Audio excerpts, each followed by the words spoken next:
नमस्कार मित्रांनो, पुन्हा तुमचं स्वागत आहे मनोज पाटील ब्लॉग या यूट्यूब व फेसबुक चॅनलवरती. तर आज आपण आलेलो आहोत गांधी चौक चोपडा, जिल्हा जळगाव या ठिकाणी आणि निमित्त आहे नगरवाचन मंदिर चोपडातर्फे आयोजित केलेली 55वी शारदीय व्याख्यानमाले. आजचे प्रसिद्ध वक्ते आहेत माननीय प्राध्यापक मनोज शिंदे पुणे आणि व्याख्यानाचे विषय आहे जीवन सुंदर आहे. चला तर मग ऐकूया. 100 रुपये ठेव. ते म्हणला 100 नाही साहेब, 500 काय 1000 रुपये दिले ना तरी मी झाडावर चढणार नाही आणि तो खोपा काढणार नाही. तो नाही का, हा खोपा तुम्हाला घरी नेऊन गॅलरीत लावायचा असेल, पण साहेब हे शोपीस नाही, ही एका पक्ष्याचं घर आहे. ते 2 पक्षी सकाळी उठल्याबरोबर ते कुठेतरी दाना पाणी शोधायला निघून गेले असतील आणि संध्याकाळी जेव्हा ते घराकडे परततील आणि फांदीवर जर त्यांना त्यांचं घर दिसलं नाही तर त्या चिमण्यांची, त्या पक्ष्यांची काय अवस्था असेल. 50-100 रुपयासाठी कुणाचं घर तोडून तुमच्या हातात देऊ. त्या अधिकाऱ्याने सांगितलं, मला मी एवढी पुस्तकं वाचली पण मला हे गणित निसर्गाचं समजलं नाही आणि एका अडाणी पोरानं मला सांगितलं हे कुणाचं तरी घर आहे, असं कसं तोडून देऊ तुम्हाला. तुम्ही विचार करा बरं, व्याख्यानावरून घरी गेला आणि प्लॉटवर घर नाही, काय अवस्था होईल मनाची. आणि मग चिमण्या, ती पिल्लांसाठी दाना गोळा करायला गेलेले चिमणी आणि बघा प्राणी पक्ष्यांनी कसं निसर्गासोबत जुळून घेतलंय. कितीतरी संकट त्यांच्या आयुष्यात येतात, पण एखादी चिमणी टेन्शन मध्ये बसली, बघितलंय का तुम्ही. त्यांना रोज धडपड आहे, रोज त्यांना लढायचंय, रोज त्यांना त्यांचं भक्ष्य मिळवायचंय. अरे इथून आता एक कुत्र्याचं पिल्लू गेलं, आता त्याला भाकर टाकली की नाही, कुणी विचारले की नाही, काय माहिती हो. आपण अशा मोठमोठ्या गाड्या पटकन त्यांच्या जवळ जातो आणि हॉर्न वाजवतो. आपल्या, तुम्ही विचार करा बरं, आपण जेव्हा एखाद्या डीजेच्या तिथून जात असतो, काय आपल्या हृदयाची धडधड होते. तीच अवस्था प्राणी पक्ष्यांची सुद्धा असते. प्राण्यांनाही अटॅक येतात, त्यांनाही माणसांसारखं भावना आणि त्यांची तीच परिस्थिती असते, फक्त त्यांना व्यक्त होता येत नाही. रस्त्यावरती रोज 2-4 कुत्री मरून पडलेली असतात. त्यांच्या पिलांना संधी आहे का तक्रार करायची, आमच्या बापाचं काही चूक नव्हती, यांनीच गाडीचा ब्रेक दाबला नाही, आमची कंप्लेंट घ्या, हेच 31 डिसेंबरला पिऊन चाललो होतं, आमचे तर कोण केलेलं नव्हतं, आमची पिल्लं चाललेली होती व्यवस्थित. काय आहे का तक्रार करायची संधी. आपण नशीबवान आहोत की आपल्याला व्यक्त होता येतं, आपल्याला तक्रार करता येते. आणि मग निसर्गातला सगळ्यात हुशार प्राणी कोण आहे मला सांगा, कोण आहे. तुम्हाला शंका आहे का. मग निसर्गातला सगळ्यात हुशार प्राणी कोण आहे आणि कुणी जाहीर केले. इतका तर माणूस हुशार आहे, त्याचं त्यानं जाहीर करून टाकले, आपण जगात सगळ्यात हुशार आहोत. मग ही हुशारी व्यक्त करण्याची, दाखवण्याची कोणती संधी आहे. केवळ रस्ते सिमेंटचे झाले, केवळ आमच्या इमारती वाढल्या, इन्फ्रास्ट्रक्चर उभं केलं, केवळ सुखसुविधा निर्माण झाल्या, प्रत्येकाच्या हातात 1-1 नाही 2-2 मोबाईल आले, म्हणजे आम्ही हुशार आहोत का. आपण या निसर्गातले एक छोटेसे घटक आहोत आणि आपल्यामुळे आजूबाजूच्या नैसर्गिक घटकांना आपत्ती होणार नाही याची काळजी आपण घ्यायला नको. बरं, आपण किती नशीबवान आहोत, आपल्याला मदत करणारी माणसं आहे, आपल्याला दिशा दाखवणारी माणसं आहे. एक पक्ष्यांचा खोपा असा वाऱ्याबरोबर उडून गेला आणि ते चिमणी असे फांदीवरती बसलेले होते. तो चिमणा त्या चिमणीला म्हटला, थांब, परत 1-1 काडी गोळा करू आणि बांधायला सुरू करू. त्या चिमण्यानं असे पंख विस्पारले, चिमणी त्याच्या आत अलगद येऊन थांबली. सकाळी सूर्यप्रकाश झाला आणि मग चिमणा म्हटला, चल परत तयारीला लागावं लागेल, 1-1 काडी गोळा करू आणि परत घरट बांधू. आणि पुढं चिमणा हसत चिमणीला म्हटला, आणि हो, कुणाच्या मदतीची वाट बघायला आपण थोडीच माणसं, आपली घरटी आपल्यालाच बांधायला लागली. आपल्याला कोण मदत करणार. आपल्याला मदत करणारी लोक आजूबाजूला आहे, शासन आहे, अमुक आहे, तमुक आहे, यंत्रणा आहे, नातेवाईक. आणि आपण जर इतके नशीबवान आहोत आणि आपण जर निसर्गामध्ये सगळ्यात हुशार आहोत, तर मग आपली जबाबदारीने निसर्गातल्या इतर घटकांना थोडीशी शिट्टी मारायची. आपण मग नशीबवान आहोत तर मग आपली जबाबदारी आहे की निसर्गातल्या इतर घटकांना थोडे शिट्टीचा निसर्ग येते. तर या सगळ्या घटकांना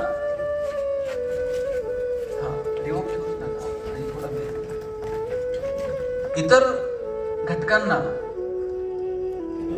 आम्हाला त्यांच्यासोबत जुळून घेता येईल का याचा विचार सातत्यानं आम्हाला करावा लागेल. म्हणून पहिली गोष्ट जर मला कोणती सांगायची तर ती म्हणजे निसर्ग. दुसरी गोष्ट मला सांगायची ती म्हणजे समाज. आपण या समाजातले एक घटक आहोत. आणि समाज बनतो कशानं? समाज बनतो तो माणसांनी, कुटुंबांनी एकत्र येऊन. आणि म्हणून सामाजिक स्वास्थ्य जर आम्हाला व्यवस्थित ठेवायचं असेल तर कौटुंबिक स्वास्थ्य आमचं व्यवस्थित आहे का? आमचं मानसिक स्वास्थ्य व्यवस्थित आहे का? हल्ली झालंय काय माहितीये का, माणसं आडनाव विचारतात आणि मग ठरवतात बोलायचं की नाही. इथपर्यंत आम्ही येऊन ठेपलोय. जात धर्म पंथ या सगळ्याच्या पलीकडे जाऊन माणूस म्हणून जोपर्यंत आपल्या डोळ्यात प्रेम जिवंत आहे आणि हृदयात वात्सल्य आहे ना, तोपर्यंतच आम्ही माणसं आहोत. ज्या दिवशी डोळ्यातलं प्रेम संपलं, हृदयातलं वात्सल्य संपलं, त्या दिवशी समजायचं आता आम्ही माणूस उरलो नाही, आम्ही यंत्र होत चाललेलो आहोत. म्हणजे माणूस म्हणून ते प्रेम आमच्यामध्ये आहे का? अहो, भावाभावांमध्ये प्रेम नाही, बहीण भावांमध्ये प्रेम नाही, समाज विमाज गाव बिव राज्य बिज्य हे तर फार लांबची गोष्ट. भगवान श्रीकृष्ण करंगळीवरती पर्वत उचलतात, बासरी मात्र 2 हातांनी घट्ट पकडतात. ज्याला करंगळीवरती पर्वत उचलता येतो त्याला बासरी तर अशी गरगर फिरवली असती, पण करंगळीवरती पर्वत उचलणारा कृष्ण बासरी घट्ट पकडतो, कारण त्याला ठाऊक आहे पराक्रम हा रणांगणात गाजवायचा असतो आणि नात्यांमध्ये प्रेम जपायचं असतं. आम्ही नेमकं उलट केलं. आम्ही रणांगणात शस्त्र ठेवून दिली आणि नात्यांमध्ये पराक्रम गाजवले. परवा तर एक जण मला म्हटला, 10 वर्ष झाली भावाच्या दारात गेलो नाही. म्हटलं वा, काय पराक्रम आहे. 10 वर्ष झालं मी बहिणीचं तोंड बघितलं नाही. म्हणलं ती गेल्यावर जाशील साडी बिडी घेऊन शेवटची. भावाला, त्या बहिणीला कळतं का भाऊ आलाय, आता रडतोय, माझ्यासाठी शेवटची साडी घेऊन आलाय. गेलेल्या शरीराला आपण अग्नी देतो, त्या अग्नीचा दाह त्या शरीराला कळत नाही. तुम्ही दिलेल्या मांडीचा स्पर्श कळेल का? तुम्ही घातलेल्या वाऱ्याची झुळूक तिथपर्यंत पोहोचेल का? गेलेल्या शरीराला अग्नीही कळत नाही, वाऱ्याची झुळूकही समजत नाही आणि मांडीचा स्पर्शही कळत नाही. जोपर्यंत माणसं जिवंत आहे तोपर्यंत बोला, जोपर्यंत आहे तोपर्यंत ते स्पर्श ठेवा. आईनं जवळ घेणं, गालावरून हात फिरवणं, तिनं तिचे ओठ गालावर लावणं, काय मजा आहे त्या स्पर्शांमध्ये. तरुण पोरांना मला विचारायचंय, ज्या आईच्या पोटी आपण जन्माला आलो, जिनं आपल्याला 9 महिने पोटात वाढवलं, तिच्या हाताला हात लागून किती दिवस झाले आठवतंय का? आईला शिवून किती दिवस झाले? जिच्या पोटात 9 महिने होतो तिला शिवलेलं पण आठवत नाही. अरे आठवून बघा ना, कधी शिवलं होतं लास्ट टाइम. आणि काय लागतो त्या म्हाताऱ्यांसोबत स्पर्श ठेवायला? घरातून बाहेर पडलात ना, आईच्या पायावर डोकं ठेवा.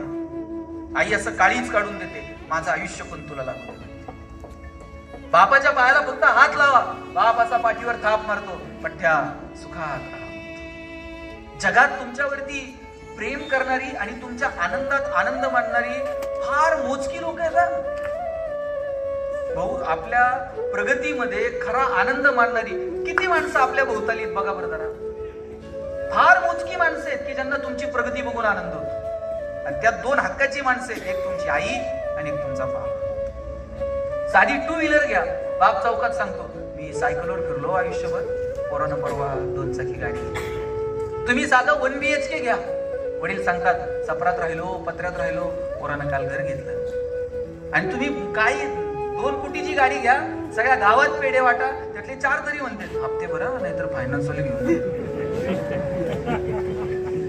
तुमच्या आनंदामध्ये आनंद मानणारी, तुमची छोटीशी गोष्ट असू दे तिचं कौतुक तुमच्या आईला आहे, तुमच्या वडिलांना आहे. इथं महिला बसलेल्या आहेत, तुमचं माहेर कुठपर्यंत? जोपर्यंत माहेरात आई वडील आहेत. तुम्ही माहेरी जा, आई किती थकलेली असू दे, तुम्ही माहेरी गेल्याबरोबर आई अशी उमऱ्यात पळत येते.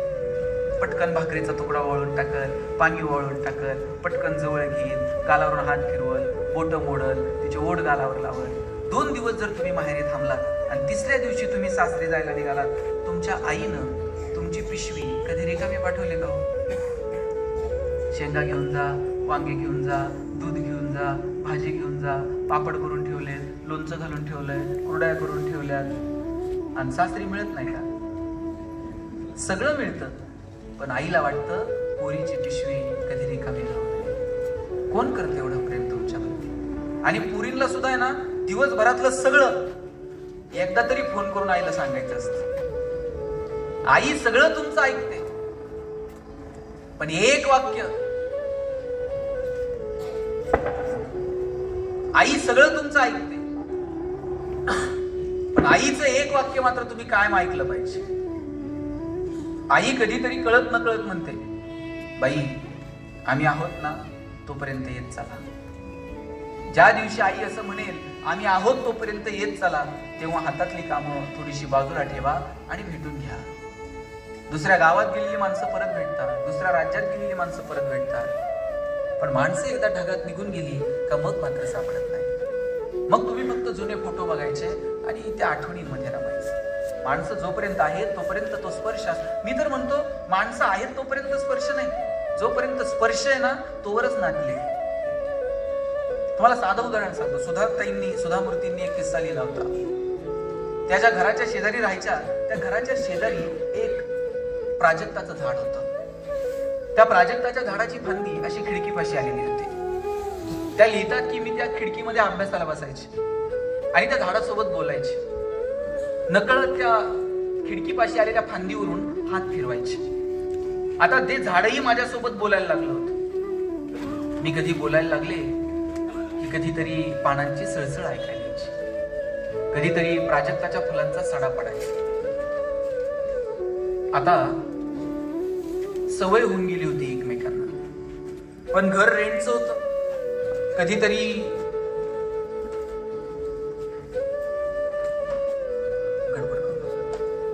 घर रेंटचं होतं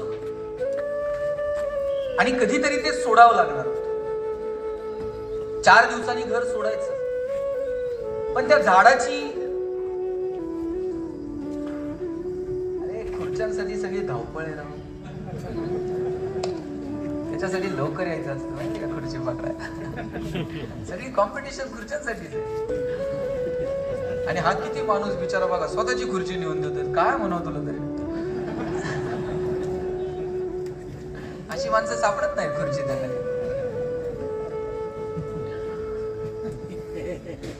नीट ऐका. सुधामूर्तींनी लिहिलं होतं, दादा बसा ना आता, शेवटपर्यंत उठायचं नाही, खुर्ची कोणाला द्यायची नाही, असं हात बांधायचा, असं बोट ठेवायचं. प्रामाणिक माणसाची फार कमी जगात शोधून सापडत, आणि अशा माणसांमुळे जग चाललंय. सुधामूर्ती लिहितात की तो त्या फांदीला माझ्या स्पर्शाची सवय होऊन गेली होती. मी त्या झाडासोबत गप्पा मारायचे, ते झाडही प्रतिसाद द्यायचं. कधीतरी मी बोलायला लागले की पानांची सळसळ ऐकायला यायची, कधीतरी प्राजक्ताच्या फुलांचा सडा पडायचा. काही दिवसांनी ते घर सोडावं लागणार, म्हणून मी म्हटलं त्या झाडाला सांगावं की घर सोडायचं. झाडाला जाऊन सांगितलं की 4 दिवसांनी आम्हाला ते घर सोडायचं, परत आपली भेट होईल की नाही मला माहित नाही. आणि मी निघून आले. पुढचे 4 दिवस ना पानांची सळसळ ऐकायला आली, ना प्राजक्ताच्या फुलांचा सडा पडला. ते झाड अगदी गप्प होत. ज्या दिवशी निघून जायचं तो दिवस उजाडला. आम्ही सगळं सामान गाडीत भरलं. मी हे आता गाडीत जाऊन बसणार, तेव्हा मला वाटलं की आपण झाडाला शेवटचं भेटलं पाहिजे. शेवटचं भेटायला म्हणून गेले, काय बोलावं ते सुचत नव्हतं. थेट जाऊन त्या खोडाला मिठी मारली. डोळे गच्च झाले, गच्च भरलेले डोळे. 2 मिनिटांनी मी उघडले आणि बघते तर काय, बाजूला प्राजक्ताच्या फुलांचा सडा पडलेला होता. ते झाड मला सांगत होतं, रडू नको, भेटू पुन्हा कधीतरी, नको रडूस. शेवटचा टाटा बाय बाय केला. मी गाडीत जाऊन बसले आणि निघून गेले. 2 वर्षांनी मी पुन्हा त्या गावात आले आणि कुणाला तरी विचारलं, का हो आमच्या जुन्या घराच्या शेजारी एक प्राजक्ताचं झाड होतं, ते अजून आहे का? तेव्हा कुणीतरी म्हटलं, झाड अजून तसंच आहे, फक्त खिडकीपाशी आलेली फांदी मात्र सुकून गेली. जोपर्यंत स्पर्श आहेत तोपर्यंत नाती आहेत. ज्या दिवशी स्पर्श संपले त्या दिवशी नाती. काय त्या स्पर्शामध्ये मजा आहे. आईनंच जवळ घ्यायचं असतं आणि असे छान ओठ गालावरती टेकवायचे असतात. पण मी बघतो हल्ली बायका लिपस्टिक पुसेल म्हणून पोराला सुद्धा फ्लाइंग किस द्या. चलो बाबा. 10-10, 12-12 वर्षाची पोरं होईपर्यंत बापाच्या पायावर पाय टाकून झोपत होती. आता 2-2 वर्षाच्या पोरांचे सेपरेट बेडरूम आहेत. जुन्या काळात आई बापाला शरीराचे धर्म नव्हते का? होते, पण त्यांनी ते जोपासत असताना ठराविक वयापर्यंत मुलांचे स्पर्श तुटू दिले नाही. आता 2-2 वर्षाच्या पोरांचे जर सेपरेट बेडरूम असतील, त्यांनी नाही ना म्हातारपणी आपला वेळ गावाच्या बाहेर काढला. तर लक्षात ठेवा, ठराविक वयापर्यंत ते मुला मुलींसोबतचे आपले स्पर्श असले पाहिजे. अहो, आजीचा सुरकुटलेला हात एकदा हातात घेऊन बघा, काय ऊर्जा आहे त्यात. कधीतरी म्हाताऱ्या आजोबांच्या बोटाला धरून चालून बघा. लहानपणी आपण त्यांच्या बोटाला धरून चाललेलो आहोत. आता त्यांना सांगा, बाबा पकडा माझ्या बोटाला, चला एक चक्कर मारून. ही माणसं तुम्हाला परत मिळणार नाहीत. बघा, ह्या नऊवारीतल्या यातल्या 2-4 म्हाताऱ्या शिल्लक आहे, ही परत औषधात सुद्धा सापडायची नाहीत माणसं. संपली ही पिढी आता. ज्यांच्याकडे ही माणसं आहेत त्यांना जपा. घरातली आजी आता 2 भाकरी थापू शकत नाही, पण ती नुसती कॉटवर घरात बसून असली ना तरी सुद्धा वैभव असतं घरात. घरातला म्हातारा माणूस शेतावर जाऊन काम करू शकत नाही, त्यांनी बांधावर नुसता एक फेरफटका मारला ना तरी वैभव असतं त्या कुटुंबाचं. घरातली म्हातारी माणसं ट्यूबलाईट इतका प्रकाश देत नाहीत, पण त्यांचं देव घरात निरंजनासारखं तेवत राहणं महत्वाचं असतं. ते विझून गेलं मग त्या लोकांची किंमत करायला लागते. नातवाला तर अजून सगळं जग बघायचंय आणि आजोबांची सगळी दुनियादारी करून झाली. नातवाच्या आयुष्यातला पहिला मित्र जर कोण असेल तर त्याचे आजोबा असतात, आणि आजोबांचा शेवटचा मित्र जर कोण असेल तर तो त्यांचा नातू असतो. आजीचा सगळा संसार करून झालाय, आजीची शेवटची मैत्रीण जर कोण असेल तिची नात आहे, आणि नातीची पहिली मैत्रीण जर कोण असेल तर ती तिची आजी आहे. काय मजा आहे या नात्यांमध्ये. आजी आजोबांनी जवळ घ्यावं, संध्याकाळी असं छान अंगणात झोपावं, वरती चंद्र ताऱ्यांकडे बघावं, एखादी गोष्ट सांगावी, एक घास चिवचा एक घास काऊचा, काय मजा होती हो. आता चिव काऊच्या गोष्टी सुद्धा संपल्या, काही सांगितलं जात नाही. आई एका मोबाईल मध्ये असते, पोरग एका मोबाईल मध्ये असते, असा घास भरवला जातो. पोरग जर रडायला लागलं तर आई पोराला जवळ घेत होती, आणि जवळ घेतल्याबरोबर आता त्या पोरग रडायला लागलं, आईनं पटकन छातीशी घेतली. छातीशी घेतल्याबरोबर पोरग रडायचं थांबतं. का थांबतं माहित आहे? त्या लेकरानं आईच्या गर्भात असताना पहिल्यांदा काय ऐकलंय? आईच्या हृदयाचे ठोके ऐकले. ते त्याच्या इतके परिचित आहेत, जवळ घेतल्याबरोबर कळतं माझी आई आहे, आणि पोरग रडणं थांबत होतं. आता पोरग रडायला लागल्यावर आई काय करते? मी सांगू का तुम्ही सांगा? आणि पोरग इतकं पुढचं आहे, मोबाईल हातात दिल्याशिवाय आता ते पण रडायचं थांबत नाही. आईच्या स्पर्शाची जागा जर मोबाईलच्या स्पर्शाने घेतली असेल तर हा कुणाचा पराजय? हा विज्ञान तंत्रज्ञानाचा विजय आहे का मातृत्वाचा पराजय आहे हे ठरवण्याची वेळ. मी म्हणत नाही तुम्ही टेक्नोसेव्ही असू नये, तुम्ही मोबाईल वापरू नये. आता अन्न वस्त्र निवारा याच्या बरोबरीनं मोबाईल एक गरज होऊन बसली. असा माणूस सापडणार नाही ज्याच्याकडे मोबाईल नाही. मोबाईल गरज आहे, पण ते किती, कोणत्या कामासाठी, कशासाठी वापरायचा त्याचं कोणतं तरी तारतम्य. वय वर्ष 0 ते 11 वयोगटातल्या हजारो मुलांचे डोळे निकामी होण्याची वेळ आली. इतका पोरांचा स्क्रीन टाइम मोबाईलवरचा वाढत चाललाय. पोरं साहेब मैदानावरती हल्ली खेळत पण नाहीत. ते मैदानावरती गेलं तरी मोबाईल घेऊन जाते, तिथं जाऊन गेम खेळते. जंगली रमी पे आओ ना महाराज. 2-5 लाखाला गंडा घालते आई बापाला, मग कळते जंगली रमी बिम्मी काय ते. पोरं मैदानावर गेली पाहिजे, खेळली पाहिजे, बागडली पाहिजे. हे दिवस परत कधीच मिळणारे नाहीये. पोरांनी चांगली पुस्तकं वाचली पाहिजे, चांगल्या गोष्टी ऐकल्या पाहिजे, चांगले चित्रपट बघितले पाहिजे, चांगल्या व्याख्यानांना, चांगल्या कीर्तनाला गेली पाहिजे. आजीनं जवळ घेऊन रामकृष्ण सांगितले पाहिजेत, आजोबांनी जवळ घेऊन ज्ञानोबा तुकोबा सांगितले पाहिजे. आता आम्ही गोष्टी सांगायचं काय गोष्टी सांगायच्या ते पण ठरवलं पाहिजे. आमच्या गोष्टी तरी काय हो? पोरगा म्हणतोय गोष्ट सांग, आम्ही म्हणतोय एक होता राजा, त्याच्या 2 राण्या, एक आवडती एक नावडती. पोरग तेच करतोय कॉलेजला, एक राजा 2 राण्या, एक आवडती एक नावडती. आम्ही काय पेरणार? गहू पेरून ज्वारी उगवते का? ज्वारी पेरून हरभरा उगवतो का? तुम्ही सांगाल तसं मुलं वागत नाहीत, तुम्ही जसं वागाल तसं मुलं वागतात. केवळ सांगून जर आदर्श निर्माण होत असते तर मग काय करायचं होतं? आदर्श हे तुमच्या वागण्यातनं निर्माण होतात. माझी आई काय वागते, माझे वडील काय वागतात, माझा थोरला भाऊ काय वागतो, शेजारची 4 माणसं काय वागतात, या सगळ्या गोष्टींचा परिणाम या लेकरांवरती होत असतो. आणि म्हणून यांचं जगणं सुंदर व्हावं असं जर वाटत असेल तर केवळ आणि केवळ महागडे क्लासेस लावले आणि त्यांना त्यांच्या गुणपत्रिकेला गुणांची सूज आली म्हणजे जगणं सुंदर होणार नाही. समाज म्हणून काही आदर्श आम्ही त्यांच्यासमोर निर्माण करतो का? काही चांगले संस्कार या लेकरांना मिळावे त्याच्यासाठी काही वेगळे प्रयत्न करतो का? मला नगर वाचन मंदिर कौतुक आहे तुमचं की तुम्ही एवढ्या वर्ष ही व्याख्यान मला चालू ठेवली. लोक आली पाहिजेत, बोलली पाहिजेत, ऐकलं पाहिजे. म्हणून म्हणून वेगवेगळ्या माध्यमातून लोकांच्या समोर हे आदर्श निर्माण करता येतील का? आणि सगळ्यात महत्वाचं, आपल्या वागण्यातून आदर्श निर्माण करता येईल का? मी परत परत सांगतो, आपण जसं सांगू तसं मुलं वागत नाही, आपण जसं वागू तसं मुलं वागतात. आमच्याकडे एक पाटील आहे, दांडुंड तब्येत, आणि असं खाली फिरता येत नाही जास्त, तब्येत जास्त असल्यामुळं वरती गॅलरी अशी वाढायच्या, पण तू वरती फिरत असतो. बरं, पाटलाच बिचारायचं तब्येतीचा प्रॉब्लेम, ते फिरतंय वजन कमी करावं म्हणून टेन्शन मध्ये. गावातले एक लहान पोरग ते फिरायला लागले का खालून वर पाटलाकडे बघणार, आणि नजरा नजर झाली का म्हणणार पाटील जिवंत आहे तोवर काही नाही, गेल्यावर कसं करायचं.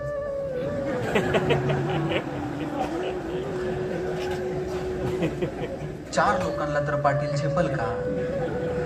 काय गरज आहे का हो मला सांगा? काय चिंतन करावं, काय बोलावं? पाटील काय अडचण आहे का? जरा 2 येणे जास्त मारत चाला, तुम्हाला काही मदत करू का? किंवा तुम्ही ही काळजी घ्या, तुम्ही ती काळजी घ्या, का गेल्यावर कसं करायचं, 4 लोकांना झेपल का? पाटील म्हणले याला बोलवर आहे, कुणाच आहे बघा हे, आणि ह्याला कोंडून ठेवलं पोराला. म्हणले तू हे चिंतन करतो माझ्याविषयी, कोंडून ठेवा म्हणले. आता हे बापाला कळलं, बापाला बोलवलं. बाप म्हणला पाटील पोराला का कोंडलं? म्हणले हे संस्कार केले का पोरावरती? मी फिरायला आला का म्हणते 4 लोकांना चप्पल कान, गेल्यावर कसं करायचं? बाप म्हणला पाटील गेल्यावर पुढे संवेदना जागा असतात का? नाही, 4 लोकांना झेपलं, हातपाय तोडून नेऊ म्हणला, सुट्ट सुट्ट करून. पाटील म्हणला पोराची चूक नाही, बेनं खराब आहे. नंतर आज्याला बोलवलं. आज्याला म्हणले हे संस्कार केले का? तुझा नातू म्हणतोय 4 लोकांना झेपल कान, पोरग म्हणतोय सुट्ट सुट्ट करून नेऊ. आज्जा म्हणला पाटील मेल्यावर 1 रुपयावर जात नाही, कशाला शरीराची विटंबना करायची, आपण वाड्यालाच काढी लावून टाकू. तुम्ही जे पेरणार आहात ते उगवणार आहे. अरे तुकोबाराय सांगतात, आम्ही जे सांगितलं लोकांना हे आमचं नाहीये. आम्ही जे परमार्थ लोकांच्या समोर प्रस्थापित केला किंवा जे वैराग्य आम्ही जगलो, हे केवळ आमची आयुष्याची देण नाहीये. माझ्या वडिलांची मिराशी गा मिरविन, तुझी चरण सेवा पांडुरंगा. तुकोबाराय म्हणतात, आम्ही जी काही सेवा करू शकलो ती आमच्या बाप दाद्याची पुण्यही आहे. काय तुकोबारायांना सुद्धा त्यांच्या वडिलांचं हेवा वाटावं. संभाजीराजे सांगतात, आम्ही जे जगलो आमच्या वडिलांनी आम्हाला आदर्श घालून दिला, आणि शेवटचा श्वास घेताना सुद्धा संभाजीराजे म्हटले असतील, आबासाहेब तुम्ही निर्माण केलेले हिंदवी स्वराज्य आम्ही नुसतं टिकवलं नाही, वाढवलं. 2 पावलं आम्ही पुढे जाण्याचा प्रयत्न केला. कर्नाटक आंध्रामध्ये आम्ही घोडी घातली, एक भगव निशाण आम्ही खाली पडू दिलं नाही. तुम्ही लक्षात घ्या, आपण संभाजीराजांना छावा म्हणतो साहेब. छावा कुणालाही म्हणत नाही, त्याच्यासाठी बाप सिंह असावा लागतो. बाप सिंह आणि म्हणून छावा जन्माला आला. आपल्या पोरांनी काहीतरी वेगळं कर्तृत्व करून दाखवावं असं जर वाटत असेल तर तसे आदर्श आमच्या पोरांच्या समोर निर्माण करता येतील का?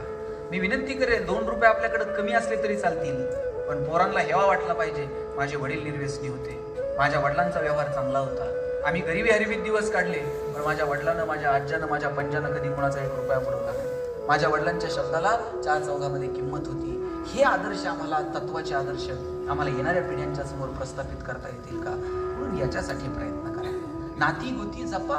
काय सुंदर नाती येतो. आपल्याकडे म्हण होती, आई मरो आणि एवढं मावशीचं प्रेम होतं. पोरं बापाकडे हट्ट करत नव्हती, तेवढं चुलत्याकडे करायची. बापाला म्हणायला जरा घाबरणार, मग चुलत्याला म्हणायचं नाना जरा ते घेऊन देता का, काका मला जरा हे बाजारातून आणता का. त्यानं स्वतःच्या पोरांचं बघायचं नाही, पण आधी पुतण्याला नेऊन द्यायचं. घरात जर 4 भाऊ असतील ना, त्यातला कारभारी कोण शोधायचा कसा? कारभारी ज्याच्या पायातली चप्पल फाटलेली समजायची हे कारभारी. कारण जो नेतृत्व करेल घराचं त्यानं स्वतःचं नाही बघायचं, आधी भावांचे पाय बघायचे, भाऊजाईंचं बघायचं, नातवंत त्या पुतण्यांचं बघायचं, पुतणीचं बघायचं, आणि मग स्वतःच्या कुटुंबाकडे बघायचं. एकच जण कोणतर नोकरीला लागायचा, 2-3 भाऊ गावाकडे शेती बिती करायची. जे नोकरीला लागलंय त्यानं स्वतःचं नाही बघायचं, त्यानं गावाकडे भावाला पाईपलाईन करून दे, त्याला शेती घेऊन दे. याची शिक्षक बँक, शिक्षक सोसायटी, पतसंस्था रिटायरमेंट पर्यंत कधी संपली नाही. कायम कर्ज काढणार, ह्याला काहीतरी घेऊन दे, त्याला काय. गावाकडचा भाऊ खळं झालं ना, पहिली 2 पोती शहरातल्या भावाला आणून टाकणार. शहरात जर तो भेटायला जरी आला तर येताना दुधाची बाटली घेऊन येणार. प्रेम होतो एकमेकांमध्ये, त्यागामध्ये स्पर्धा होती, मी काय करू, कोण काय करेल. आता आणि पगार तरी किती होते या लोकांना. आता जरा पगार बरे झाले, नवीन नोकरी लागले. सर किती रुपये पगारांनी तुमच्या नोकऱ्या सुरू झाल्या? माझे वडील 2006 ला रिटायर झाले मुख्याध्यापक म्हणून. 14-15 हजार रुपये रिटायरमेंटचा पगार होता. यांच्या नोकऱ्याच झाल्या 200, 400, 500 रुपयाने सुरू. बायको जर कधी म्हणली चला जरा जळगावला जाऊन येऊ, आपल्याकडे गाडी नव्हती हो आपली. मित्राची गाडी घ्यायची, त्याच्यात निम्म रॉकेल निम्म पेट्रोल. निम्म्या रस्त्यात गेल्यावर गाडीतलं पेट्रोल संपणार, मग यानं गाडी वाकडी करायची. हे तंत्रज्ञान फक्त भारतात आहे. जगात पुढं गाडी वाकडी करत असते, मी तर अजून पुढे बघितली. आणि वाकडी करून जर चालू झाली नाही, पुढे वेगळे सायंटिस्ट होते, ते टाकीत फुकणार. यानं टाकीला तोंड लावल्यावर तर बायको असं बघायची, कोणत्या मुहूर्तावर याची माझी गाठ पडली. अशात बायकोनं नुसता खांद्यावर हात ठेवू द्या बरं, कित्येकांच्या गाड्या बिना पेट्रोलच्या पळतात. आता एसी गाड्यांमधून नवरा बायको फिरतात. बायको तिकडच्या खिडकीत तिकडे बघते, नवरा इकडच्या खिडकीत इकडे बघताय, आणि ड्रायव्हर मधल्या आरशातनं दोघांकडे बघत असतो. ते बोलत का? साधनं वाढत गेले, आनंद कुठे होरपळून गेला आमचा आम्हाला कळलं नाही. ही शेवटची पिढी आहे ज्यांच्याकडे मावशी आणि काका शिल्लक आहे. आता एकच मुलगा आणि एकच मुलगी, त्यांना मावशी आहे का? त्यांना काका आहे का? एक मुलगा एक मुलगी काळाची गरज आहे, पण आता मावशी नाही आणि काका आहे. ज्यांच्याकडे आहेत त्यांनी त्यांना जपा त्या नात्यांना. आता कोण कुणाकडं मुक्कामी जात नाही, कोणी कुणाच्या सुखदुःखात सहभागी व्हायला वेळ नाही. आठवून सांगा बरं, किती दिवस झाले कुणाच्या घरी मुक्कामी जाऊन राहिलेलं? आमच्या वडिलांची आत्या यायची आमच्याकडे मुक्कामी, आणि ती जर आली ना, सगळं घर रात्रभर गप्पा मारत बसायचं. आत्या जर 2 दिवस थांबली आणि तिसऱ्या दिवशी जायला निघाली ना, सगळं घर तिला एसटीला वाटायला लावायला जायचं. आत्या नुसती एसटीत बसली आणि तिनं खिडकीतनं हात केला ना, येते. तिनं येते म्हणायला उशीर हो. सोडवायला आलेल्या लोकांचे डोळे पाणावत होते, एवढी माणसं भावनिक होती. आता लोक अंत्यविधीला जातात तरी डोळे पाणावतात. तिकडं अंत्यविधी सुरू असतो, इकडं लोक मोबाईल मध्ये खेळत असतात. परत कधी उरकते कोणाच ठाऊक. त्यांना लगेच पुढच्या कार्यक्रमाला जायचं. दिवसभरात आपण 5-10 कार्यक्रमांना हजेरी लावू, पण सगळ्यांनी लक्षात ठेवा, प्रत्येकाच्या आयुष्यात एक कार्यक्रम असा येणार आहे की आपल्याच कार्यक्रमात आपण गैरहजर असणार आहोत. कार्यक्रम आपला असेल पण त्यात आपली उपस्थिती नसेल. हे आयुष्याचं सत्य ज्याला कळलं ना, त्याचं जगणं सुंदर होऊन गेलं. जपा ना त्यांना. ज्ञानेश्वर महाराज जायला निघाले आणि निवृत्ती महाराज रडायला लागले. रडणाऱ्या निवृत्ती महाराजांना नामदेवरायाने विचारलं, दादा आकाशात कितीतरी तारे येतात आणि निखळतात, आकाशाला त्याचं दुःख वाटत नाही, मग तुम्ही का रडता? निवृत्ती महाराज म्हटले, आकाशात कितीतरी तारे येतात आणि निखळतात, आकाशाला त्याचं दुःख नसतं, पण भाऊ म्हणून हे सगुण रूप परत मला कधी बघायला मिळायचं नाही, म्हणून डोळ्यात पाणी आलं. माझा भाऊ मला परत दिसणार नाही. काय मजा आहे नात्यांना. ज्ञानियांचे ज्ञानी आणि योग्यांचे योगी असणारे ज्ञानोबा ताटी लावून बसले होते, आणि कुणी म्हणायचं ज्ञानोबा राहिला ताटी उघडा. एवढी एवढीशी बहीण पुढे आली आणि तिनं आवाज दिला, चिंता क्रोध मागे सारा ताटी उघडा ज्ञानेश्वर. मग ताईनं आवाज दिला, म्हणून ज्ञानोबरायांनी ताटी उघडली आणि ज्ञानेश्वरी सारखा महान ग्रंथ तुमच्या माझ्या समोर आला. काय बहीण भावातलं प्रेम. अहो तुकोबरायांनी सांसारिक गोष्टींकडे लक्ष दिलं नाही. परमार्थाच्या मागे धावत असताना अनेक संसारामध्ये अडचणी आल्या, आणि त्या अडचणी इतक्या आल्या की जेव्हा तुकोबाराय भंडारा डोंगरावरती, तिकडं भामचंद्र डोंगरावरती जाऊन बसायचे, भजन करायचे, बायको त्यांना रोज कटकट करायची की अहो तुम्ही काय करताय, काय त्या काळ्या विठ्याच्या तुम्ही नादी लागलाय, विठ्ठल विठ्ठल विठ्ठल. आणि एवढं असून सुद्धा अजून कसे आले नाही. जेवणाची वेळ झाली, नवरा जर जेवायला आला नाही तर ही बाई डोक्यावरती गठोडं घेऊन त्या डोंगरावरती पाय पाय पाय पाय घेऊन जायची. आणि मग कथा असं सांगते, ज्या परमार्थात, ज्या भगवंताच्या शोधासाठी तुकोबाराय डोंगरावरती तपश्चर्या करत बसायचे, तो भगवंत तुकोबारायांना तर नंतर भेटला, पण आधी त्यांच्या पत्नीला भेटला. पायामध्ये काटा टोचला आणि तो काटा कसा काढायचा, तिकडून एक पोरगं चाललेलं होतं, हात मारली, हे बाबा. त्या पोरानं, लोक देवाच्या पायावरती डोकं ठेवायला धडपडतात, आणि गुरामघ जाणाऱ्या पोरानं तिचा पाय हातात घेतला, हलकत काटा काढला. आणि मग आवलीने विचारलं, आवली म्हणायची तुकोबाराय पत्नीला, आणि मग त्या आवलीने विचारलं, बाबा तुझं नाव काय? ते पोरगं म्हणलं विठू. विठू विठू म्हणलं तर म्हणली, तुझा मुर्दा बसवला, तुझ्या नादी लागून तर माझा नवरा इकडं आलाय. असा विठ्ठल समोर आणि त्याच्याकडे बघायचं सुद्धा नाही म्हणून इकडे बघितलं तर इकडे विठ्ठल दिसायचा, तिकडे बघितलं तर तिकडे विठ्ठल दिसायचा. लक्षात घ्या, हे प्रेम आहे. नवऱ्याविषयी कितीही काही असलं तरी किती प्रेम तिचं. याचा अर्थ मी असं म्हणत नाही नवरा येईपर्यंत तुम्ही जेवायला थांबा, ते तुकोबराय होती.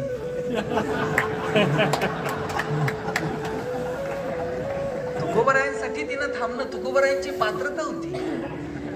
तुम्ही नाहीतर म्हणणार ते अजून आले नाही तर मग मी ते तिकडं धाब्यावर पार करगुटा तुटूस तो राहून तुमचं प्रेम आहे ना.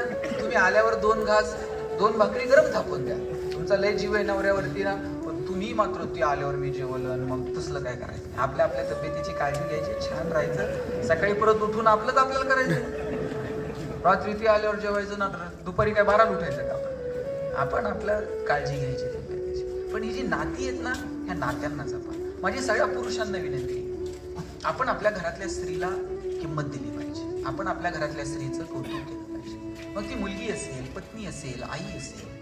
पण स्त्रियांचा विशेष कौतुक काय माहितीये का, तुम्ही एक बघा, हे जे झाड आहे ना, हे उद्या तुम्ही असं मुळासकट उपटायचं आणि त्या अंगणात घेऊन लावायचं. आता हे झाड इथून उपटून जर त्या अंगणात लावायचं म्हटलं तर त्याला त्या पाळं मुळं त्या जुळून घ्यायला किती वेळ लागेल. सहजासहजी त्याला त्या अंगणात जुळून घेता येईल. एक मुलगी वयाच्या 20-22 वर्षापर्यंत आपले आई वडील तिला असं तळहाताच्या फोडासारखं जपतात. तिच्या आवडी निवडी, नाव गाव सगळं सोडून ती आपल्या घरात येते. आपल्या घरच्या लोकांशी तिचा काहीही संबंध नसतो, आपल्यामुळे तिचं नातं जुडलं जातं. त्या घराला ती आपलंसं करून घेते. किती उपकार आहेत त्या मुलीचे आपल्यावर. तिला जुळून घेतलं पाहिजे, तिला समजून घेतलं पाहिजे. आई असेल, मुलगी असेल, बहीण असेल, यांचा आपण सन्मानच केला पाहिजे.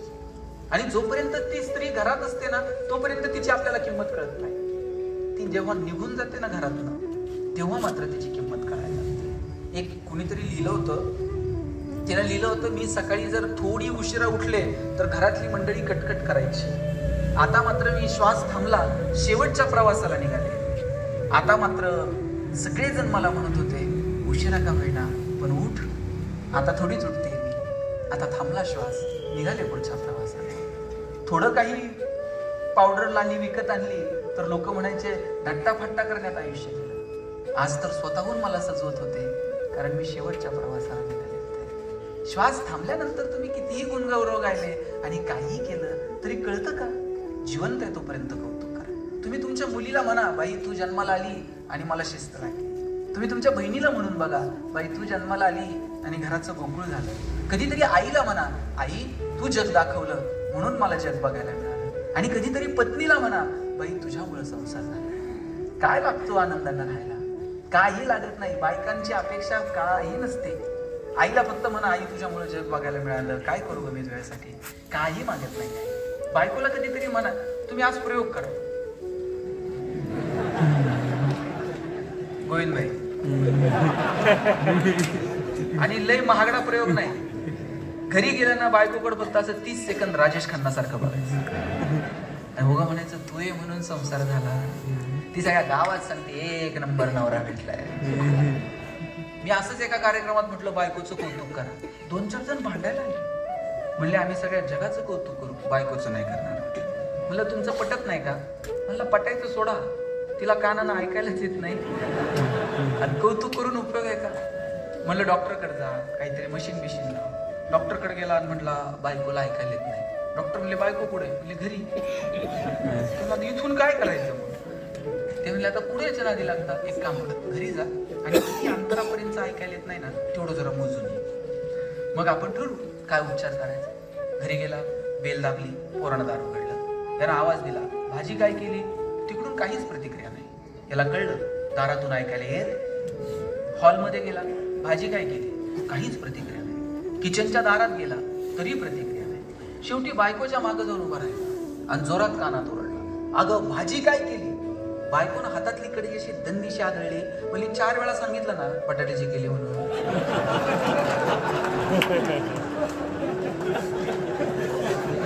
तुम्हाला कळलं का नाही. म्हणले मला घरी गेल्यावर कळलं मला काय म्हणाल. 20 20 वर्ष ह्याला ऐकायला येत नव्हतं. तिनं कसा संसार केला असं सांगावं. म्हणते बायकोला ऐकायला. एक शेर आहे, धूल चेहरे परती और हम आईना साफ करते रहे. आरसा पुसून उपयोग नाही, धूल चेहऱ्यावरती. इतरांच्या चुका काढण्यापेक्षा ना कधीतरी स्वतःच्या अंतर्मनात डोकून बघितलं पाहिजे. आपल्याला इतरांच्या चुका काढायला फार छान वाटतं, पण आपण स्वतःच्या अंतर्मनात मात्र कधी डोकावून बघत नाही. तुम्ही म्हणाल मग फक्त कौतुकच करायचं का आणि दोष सांगायचेच नाहीत का? दोष जर सांगितले नाही तर पोरं सुधारणार कशी? दोषही सांगायचे असतात, पण दोष हे कानात सांगायचे असतात आणि कौतुक हे 4 चौघात करायचं असतं. आपण उलट करतो. 4 चौघात पार इज्जत काढणार आणि कौतुक कानात करणार. घरात जर पाहुणे आले, पाहुण्याच्या देखत पोराला नाव ठेवून उपयोग आहे का? आपण पाहुणे आल्यावर सुरू करतो, बावळटाचं आहे, नाक करायचं नाही, अभ्यासच करत नाही, मोबाईलच घेऊन बसतोय, पुस्तक पण घेत नाही. पाहुणा म्हणणार आहे का, फारच मूर्ख आहे, मी घरी घेऊन जातो याला आणि सुधरून परत आणून जातो. आपल्याला सुधारायचं. पाहुण्याच्या देखत नावं ठेवायचे नाही. उलट ते पोरग किती खोडकर असलं ना, पाहुण्याच्या देखत म्हणायचं, आमचा दादा इतका हुशार आहे ना, दादा पाहुण्याच्याच पुढं पुस्तक घेऊन बसते नाही. आणि तुम्ही पाहुण्याच्या देखत म्हणून बघा, दादा बावळट आहे, दादा बाहेर जात आहे, पाहुण्याच्या पोटात पाणी होत आहे, लेसला लेस बांधते. मग तुमची इज्जत घालवायची एक संधी दादा सोडत. कौतुक हे 4 चौघात करा. कौतुक कुणाला आवडत नाही हो? भगवंताला कौतुक आवडतं, आपण तर माणसं. तुकोबारायांनी विचारलं, मला दान द्या. भगवंतानं विचारलं, काय दान हवंय? हेची दान दे गा देवा, तुझा विसर न व्हावा. दिलं हे दान, काय कराल? गुणगाई ना आवडी, हिची माझी सर्व जुळी. आयुष्यभर भगवंता तुझं गुणगान गात राहील. याच्या बदल्यात काय देऊ? न लगे मुक्ती धन संपदा, संत संग देही सदा.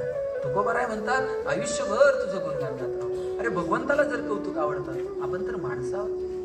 कधीतरी चांगल्या गुणांचं कौतुक केलं पाहिजे. तुम्ही छान काम करतायत म्हणून कधीतरी कोणाच्या तरी पाठीवरती थाप मारली पाहिजे. आणि जगाला कौतुक वाटो न वाटो, किमान आपल्याला तर वाटलं पाहिजे.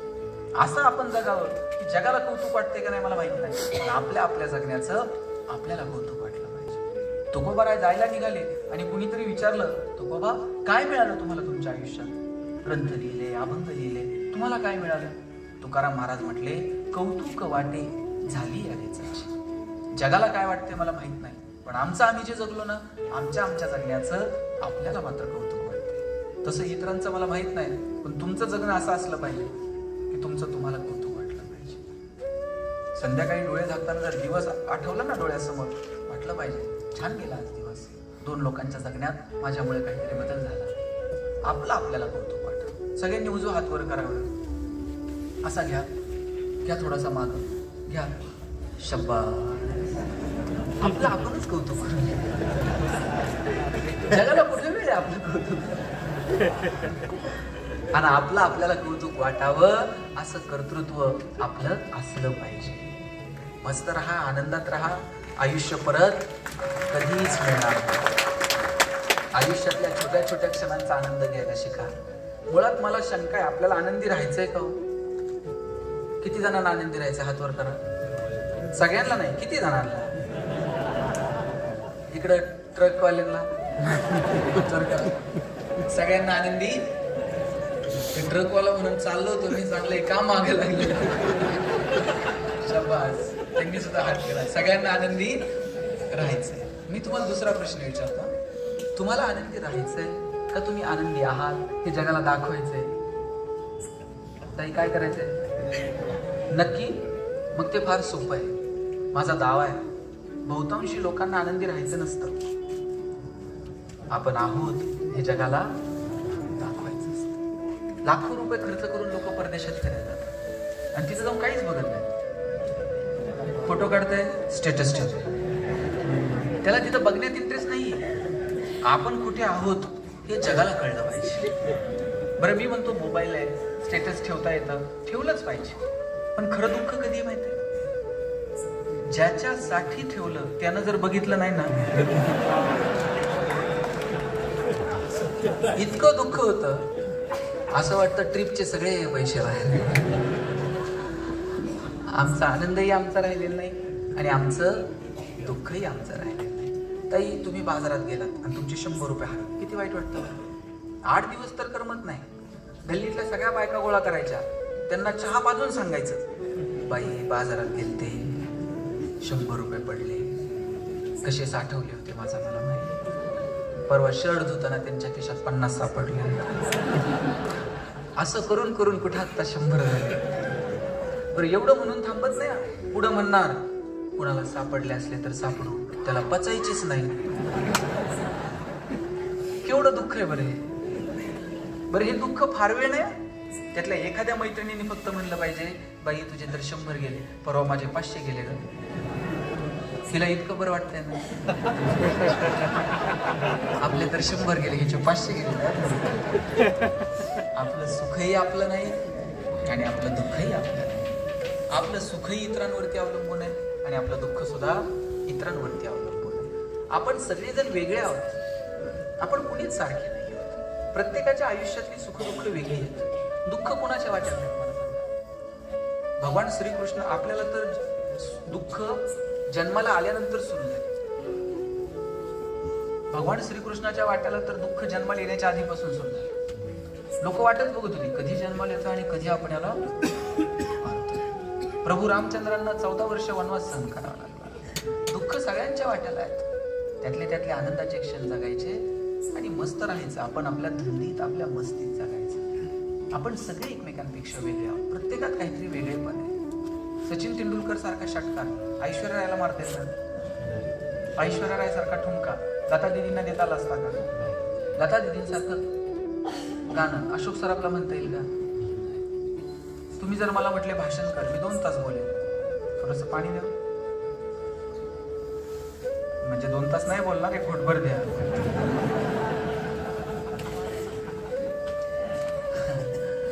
तुम्ही मला म्हटले भाषण कर तर मी किती वेळ बोलले. पण तुम्ही जर मला म्हटले तुम्ही आता एवढं लांबून आलाय नगरवरून, जाता चोपड्यात एखादी कुस्ती करून जा, आपल्याच्याने जमणार नाही. जगात आपण सगळे वेगळे आहोत. प्रत्येकाच्या स्ट्रेंथ वेगळ्या आहेत, प्रत्येकाचे विकनेस वेगळे आहेत, प्रत्येकाला मिळालेल्या संधी वेगळ्या आहेत, आपली कौटुंबिक सामाजिक पार्श्वभूमी वेगळी आहे. त्या जडणघडणीमध्ये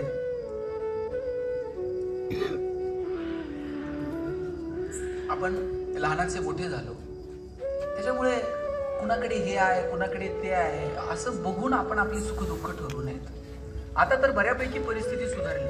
तुम्ही जुन्या बायका बघा, फार त्यांच्या आयुष्यात फार समृद्धी नसेल कदाचित पैशांची, पण ती माणसं सुखी होती, आनंदी होती. नवरा कधीतरी साडी विकत आणायचा आणि नवऱ्याने जर साडी विकत आणली तर बाई पहिल्यांदा स्वतः नव्हती घालत. ती आधी जावला म्हणायची, बाई तू घडी मोड. मग तिनं घडी मोडली का मग हिनं घालायची. आता तरुण पुरींना घडी मोड हा शब्द तर माहित आहे का? आणि आपण कुणाला घडी मोडायला देतोय? आणल्याबरोबर लगेच नेसायची, लगेच आणि लगेच. आणि दिवसभर बघायचा, कुणी कुणी बघितलं, कुणी बघितलं.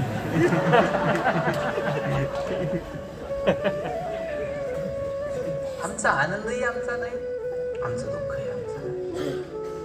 ज्ञानोबारांनी सुखाची व्याख्या केली आहे, किंबहुना सोय जीवात्मयाचे आहे, तेथ जे होय त्या नाम सुख.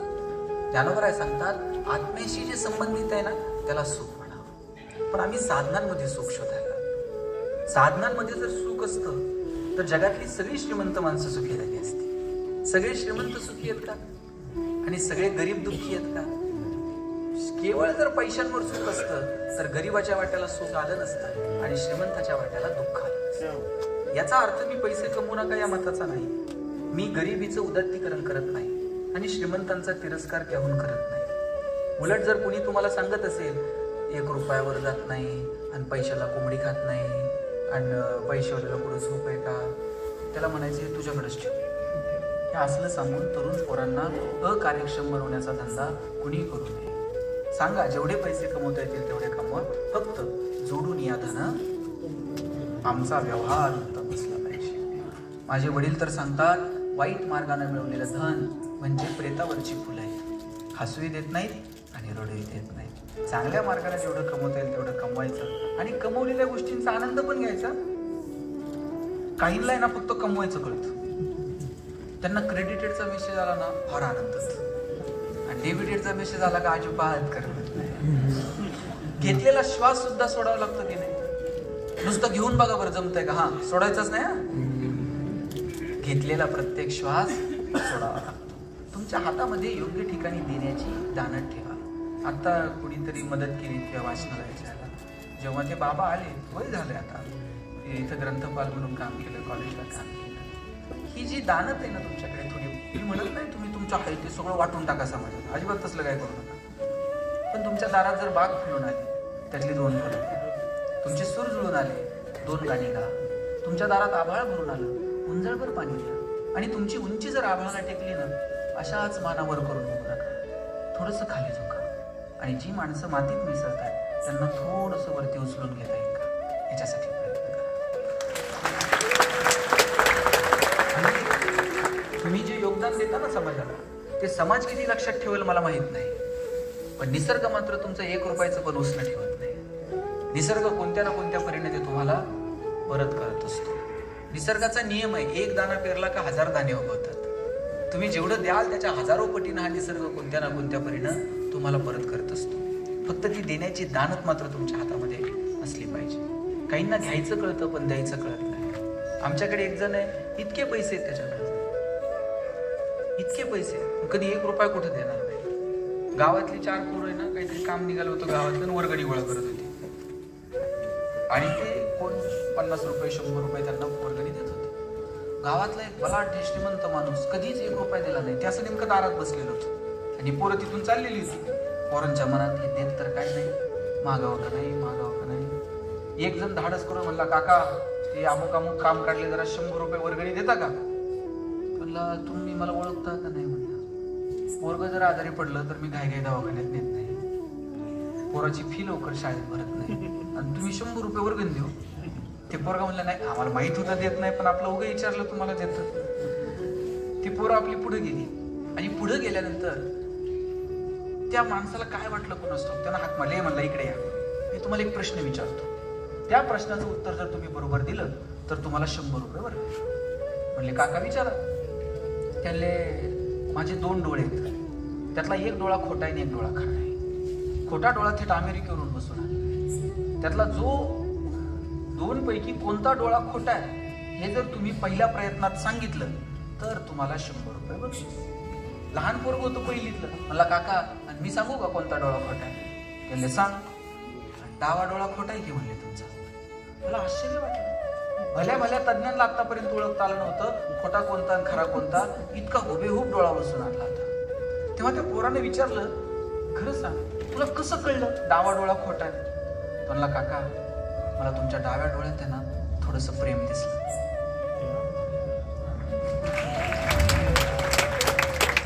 म्हटलं, हाच खोटा असला पाहिजे. तुमच्याकडे बघून तर वाटत नाही तुमच्याकडे दिसेल.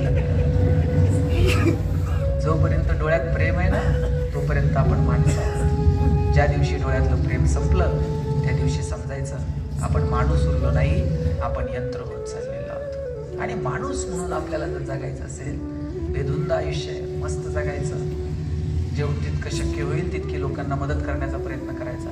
आपल्यामुळे कुणाला दुःख होणार नाही याची काळजी घ्यायची, आपल्यामुळे कुणाला वाईट वाटणार नाही याची काळजी घ्यायची. विनाकारण कुणाचं मन दुखवू नये. चांगलं बोलावं, चांगलं बोलावं. चांगलं बोलायला काय पैसे लागतात का. कोणी चांगलं काम केलं ना पाठीवर थाप मारा, छान.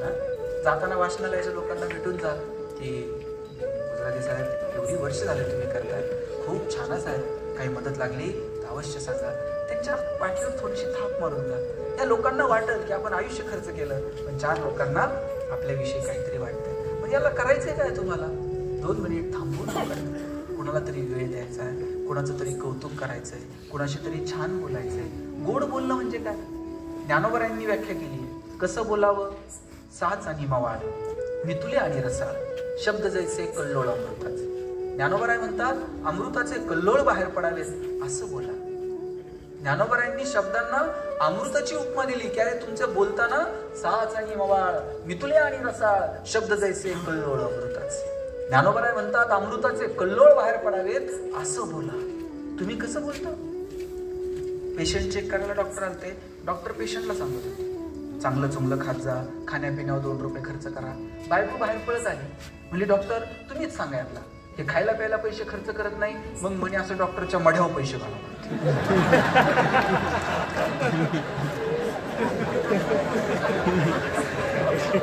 काय भाषा, काय शब्द. डॉक्टरला वाटलं असं याचा ऑक्सिजनचा पाईप बंद करून निघून गेला. तुकोबरायांनी सांगितलं, आम्हा घरी शब्दांची चरत नाही, शब्दांचीच शस्त्रे येत. शब्दची आमुच्या जीवाचे जीवन, शब्द वाटो धन जन लोका. तुका म्हणे पहा शब्देची हा देव, शब्देची गौरव पूजा करू. काय शब्दांची, म्हणून शब्द जपून वापरायचे. शब्द हे शस्त्र बनवून योग्य ठिकाणी शब्दांचा पण बाण चालवाच. भगवान श्रीकृष्णाला सांगावं लागलं, उचल शस्त्र. शस्त्रासारखे भगवान श्रीकृष्णाच्या मुखातून शब्द बाहेर पडले आणि अर्जुनाला शस्त्र उचलायला प्रवृत्त केलं. शब्द शस्त्र आहेत, पण विनाकारण कुठेही ती शस्त्र चालू नका. द्रौपदीच्या मुखातून शब्द बाहेर पडला, अंधे का पुत अंधा. आणि ते शब्द दुर्योधनानं आयुष्यभर लक्षात ठेवले आणि वेळ आल्यानंतर सांगितलं, दुःशासना पकड आणि केसाला फरफटत घेऊन ये. कोण नव्हतं सभागृहात? भीष्म पितामह, गुरु द्रोणाचार्य, जगातला सगळ्यात श्रेष्ठ धनुर्धारी अर्जुन, जगातला सगळ्यात श्रेष्ठ गदाधारी भीम. कोणी मदतीला आलं नाही. शेवटी भगवंताला हाक मारली, कुठे गुंतलासी द्वारकेच्या राया. मुखातून शब्द बाहेर पडले आणि भगवंत जेवत्या ताटावरून उठले आणि गरुड तिथे पोहोचायच्या आत भगवंत तिथं पोहोचले आणि द्रौपदीला मदत केली. शब्द हे शस्त्र आहेत, योग्य ठिकाणी योग्य वेळीच ती वापरली गेली पाहिजे. बरं, भगवान श्रीकृष्णानं अर्जुनाला गीता सांगितली आणि अर्जुनाला जिंकवलं. कौरव हारले. नांदारी अर्जुनाला कृष्णाला म्हटली, भगवंता तुला तर धर्म अधर्म कळत होतो, तू अर्जुनाला धर्म समजावून सांगितला. तसा धर्म जर तू माझ्या लेकरांना समजून सांगितला असता तर कदाचित माझ्या कुळाचा संहार थांबला असता. बघा, नियती दस्तक देते, तुम्हाला संधी मिळते. 4 लोक तुम्हाला कधीतरी दस्तक देतात, हे असं बरं नाही बरं का साहेब, हे असं वागू नका बरं का.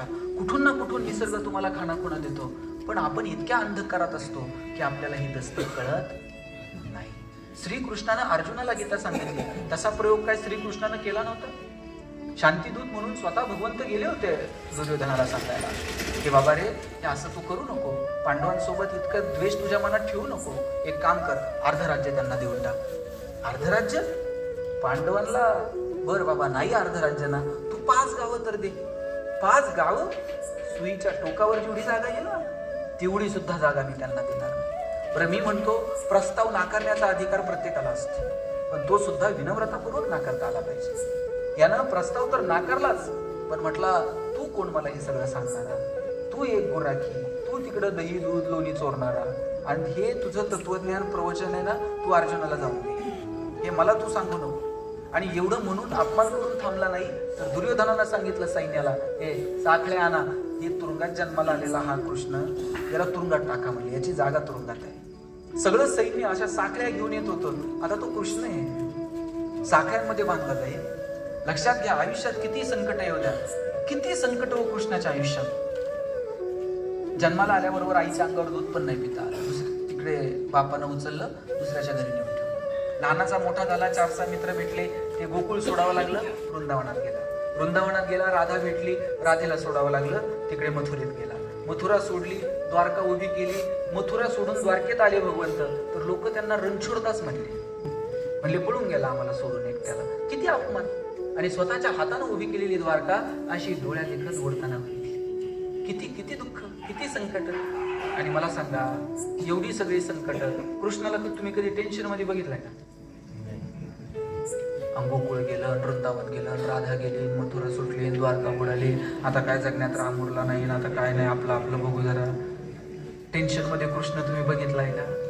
कृष्ण त्याच्या धंदीत, त्याच्या मस्तीत जगतो, जगण्याचा उत्सव करतो कृष्ण. काय कृष्ण आहे हो. परवा एक किस्सा ऐकलाय, कविता आहे, तिचा मतितार्थ सांगतो. काय कृष्णाचं जगणं आहे. तुम्ही बघा, कृष्ण मला फार भावतो. लोक म्हणतात कृष्णानं 16 सहस्र स्त्रियांबरोबर लग्न केलं. अहो, कृष्ण हा 16 सहस्र स्त्रिया ज्या बंदिवासात होत्या त्यांना मुक्त केलं आणि त्यांना सांगितलं, जर समाज तुम्हाला स्वीकारायला तयार नसेल तर माझं नाव लावा. अहो, स्त्री मुक्ती संग्रामाचा आद्य प्रवर्तक जर कोण असेल ना, तर तो भगवान श्रीकृष्ण. लोक इंद्राची पूजा करत होती, त्यानं सांगितलं इंद्र पाऊस पाडत नाही, हा गोवर्धन पर्वत आहे ना, हा पाऊस देतो, याच्यावर आपण जगतो. तुम्ही निसर्गाची पूजा करा, गोवर्धनाची पूजा करा. ते कालिया सापाचं प्रकरण तुम्हाला माहिती आहे. ते नदीचा डोह जेव्हा खराब केला, स्वतः भगवंत नदीत उतरले आणि त्या कालियाला शिक्षा दिली. सांगितलं इथं आमची गुरंढोरं पाणी पितात, ही दूषित करायची नाही. आजही प्रत्येक नदीच्या आजूबाजूला 10-5 कालिया आहेत. त्या कारखान्याचं पाणी, त्या ह्याचं पाणी, त्याचं पाणी. कोणीतरी नदीत उतरून त्या कालियाचं मर्दन केलं पाहिजे. निसर्गाची पूजा करा, हा हे सांगणारा कृष्ण तुम्ही समजून घेतला पाहिजे.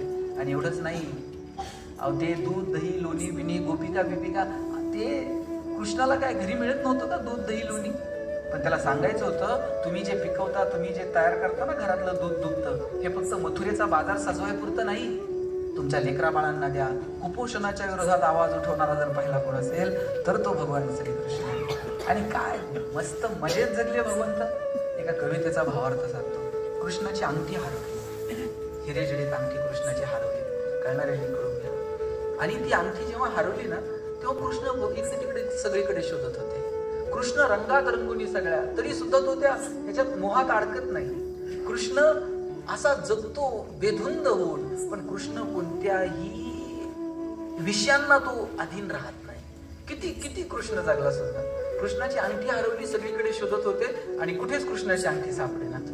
राधाही शोधत होती तरी तिला सापडेना. राधेची मैत्रीण होती ललिता, ललिताला कृष्णाची अंगठी सापडली. आणि सापडली कुठे माहिती?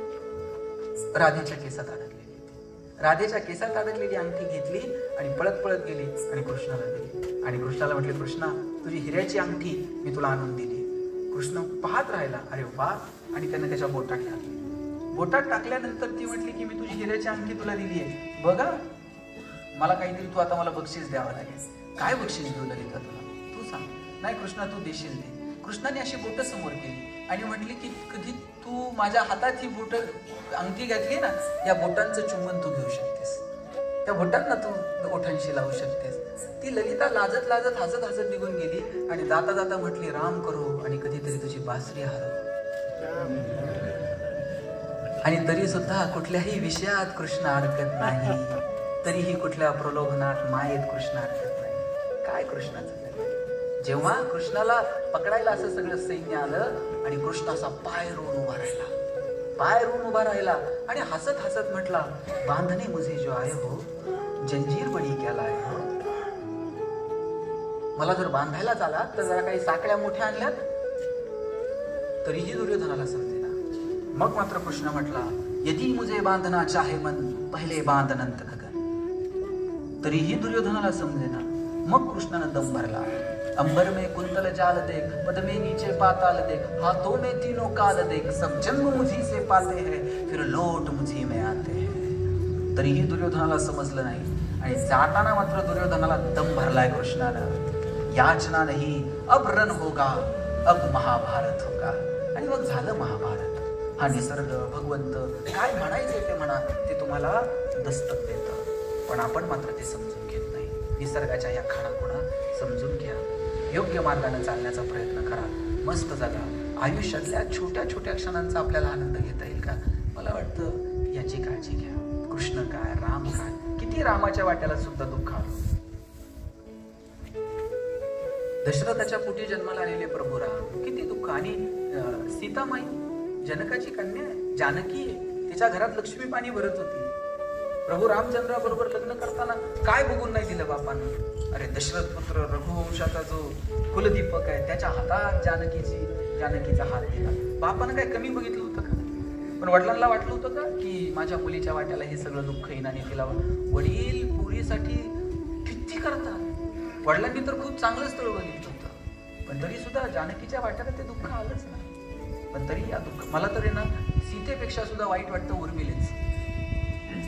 सीता वनवासात होती पण रामासोबत होती. उर्मिला राजवाड्यात होती पण लक्ष्मण सोबत नव्हता. आणि उर्मिला हे पात्र कायम दुर्लक्षित राहिलं. म्हणजे उर्मिला चित्रकार होती, असं चित्र काढत होती. राम उद्या गादीवरती बसणार होता. उर्मिला ही सीतेची पत्नी, सीतेची बहीण आहे. आणि जेव्हा उद्या दुसऱ्या दिवशी अयोध्येचा राजा राम होणार आणि उर्मिला असं चित्र रेखाटत होती. प्रभू राम असे गादीवरती बसलेत, शेजारी सीतामाई बसल्यात, मागे लक्ष्मण उभा आहे, तिच्या शेजारी उर्मिला उभी आहे. आणि असं सगळं चित्र ती रेखाटत होती. तिला माहितही नव्हतं राम आता वनवासाला जाणार आहे. आणि रामाला वनवासाला जाण्याचा आदेश मिळाला आणि इकडे लक्ष्मणानं सांगितलं, प्रभू तुम्ही एकटे नाही, मी पण तुमच्या सोबत येणार. इकडे बायकोला सांगितलेलं पण नाही की मी आता वनवासाला निघालोय. जाता जाता शेवटचं सांगायचं म्हणून गेला. उर्मिला अशी चित्र रेखाटतीये, राम गादीवरती बसलाय, अयोध्येत सगळ्या गुड्या उभारलेल्या आहेत, सगळं आनंददायी चित्र. आणि यांना दारातूनच आवाज दिला, उर्मिले. उर्मिले म्हटल्याबरोबर हातातले रंग असे चित्रावरती पडले आणि तिनं मागं वळून बघितलं आणि म्हटले, काय हो, किती जोरात ओरडला, सगळं चित्र खराब झालं ना. लक्ष्मणानं बघितलं, राम गादीवरती बसला होता, शेजारी सीताबाई बसल्या होत्या आणि त्याच्यावरती रंग पडले होते. लक्ष्मण म्हटला, हो उर्मिले, खरंच चित्र खराब झालं. राम गादीवरती बसणार नाही, शेजारी सीताबाई असणार नाही आणि मी मागे असणार नाही. आम्ही वनवासाला निघालो. आणि निघून गेले वनवासाला. 14 वर्ष विना तक्रार उर्मिला लक्ष्मणाची वाट बघत राहिली. किती दुःख आलं यांच्या. बघा, अख्ख्या रामायणामध्ये वेगवेगळी पात्र आहेत. त्यातलं एक पात्र आहे सुवर्णमृग, सोन्याचं हरिण. किती वेळासाठी आलं तिथे? 14 वर्षाच्या वनवासात काही क्षणांसाठी ते मोहाचं हरिण आलं. त्या मोहाला फक्त सीतामाई एकदा बळी पडल्या आणि आयुष्यभर दुःख सहन करायचं. मोहाचे काही क्षण येतात, ते टाळता आले पाहिजेत. ते ज्यांना टाळता आले, ही माया आहे माहितीये. मोह माया कबीरांनी खूप सुंदर सांगितलंय. मेरी काया नगर का कोण धनी, मार्ग में लुटे 5 जनी. ह्या मार्गात आपल्याला ह्या 5 जणी यांना लुटायला बसलेल्या आहेत. याच्यावरती जर तुम्हाला नियंत्रण ठेवता आलं, माया आपल्याला या सगळ्यांपासून दूर घेऊन जाते. माया म्हणजे नेमकं काय आहे? मायेच्या वेगवेगळ्या व्याख्या केलेल्या आहेत. तुकोबारायांचाच अभंग आहे. तुकोबारायांनी सांगितलं, आम्ही बलवंत. आम्ही बलवंत कशाने झालो? आम्ही माया मोह मत्सर या सगळ्या गोष्टींवरती, या विकारांवरती विजय मिळवला आणि म्हणून आम्ही बलवंत झालो. आपल्याला ही माया इथून तुटू देत नाही. माया काय? तुम्हाला एक साधा दृष्टांत सांगतो. भगवान श्रीकृष्ण आणि सुदामा असे यमुनेमध्ये आंघोळीला गेलेत आणि यमुनेमध्ये आंघोळीला कृष्णानं सांगितलं, सुदामा जास्त वेळ इथं थांबायचं नाही, चल आपल्याला 3 बुड्या घ्यायच्या आणि लगेच निघायचं. भगवान श्रीकृष्णानं अशा 3 बुड्या घेतल्या आणि काठावर गेले. सुदामानं 3 बुड्या घेतल्या आणि भगवंत म्हणले, अरे चल रे बाबा, निघायचंय. हे कृष्णा, 3 नाही, आणखी एक घेतो. अरे नको, आणखी एका बुडीचा मोह झाला. ती बुडी घेतली पण अशी लाट आली यमुनेची, त्याला बाहेर येता येणार, पुढे जाता येणार. वाहत वाहत वाहत निघाला. कृष्णा कृष्णा कृष्णापर्यंत आवाज जायना. वाहत वाहत गेला तो थेट पुढच्या कुठल्या तरी किनाऱ्यावरती जाऊ. आजूबाजूचा परिसर ओळखीचा वाटेना, काय वाटेना. चालत चालत निघालाय पायी. आणि पायी चालत असताना पुढून एक काही लोक येताना दिसले आणि समोर एक हत्ती चाललेला होता आणि हत्तीच्या गळ्यात हार होता. त्या सुदामाला येताना बघितल्याबरोबर हत्तीनं तो सोंडेतला हार त्याच्या गळ्यात घातला आणि सुदामाच्या गळ्यात हार घातल्याबरोबर बाजूची लोक ओरडायला लागली, महाराज मिळाले, महाराज मिळाले, महाराजांचा विजय असो. सुदामा म्हणला, चाललंय काय? म्हटलं, आमच्या राज्यातली प्रथा आहे, अमुक अमुक दिवशी हत्ती निघतो, हत्तीच्या सोंडेमध्ये हार असतो आणि हत्ती ज्याच्या गळ्यात हार घालेल तो आमचा राजा. सुदामा म्हणला, भारीच आहे. इकडं कृष्णाच्या मागे हिंडत बसण्यापेक्षा इकडं राजा, आपलं सिंहासन. म्हणलं, मी राजा. सिंहासनावर जाऊन बसला. रोज आदेश द्यायचा, हे करा ते करा. त्याच्या राणी वगैरे सगळेजण त्याच्या सेवेला आणि चांगलं चाललं होतं सगळं. आणि एक दिवशी राणी वारली.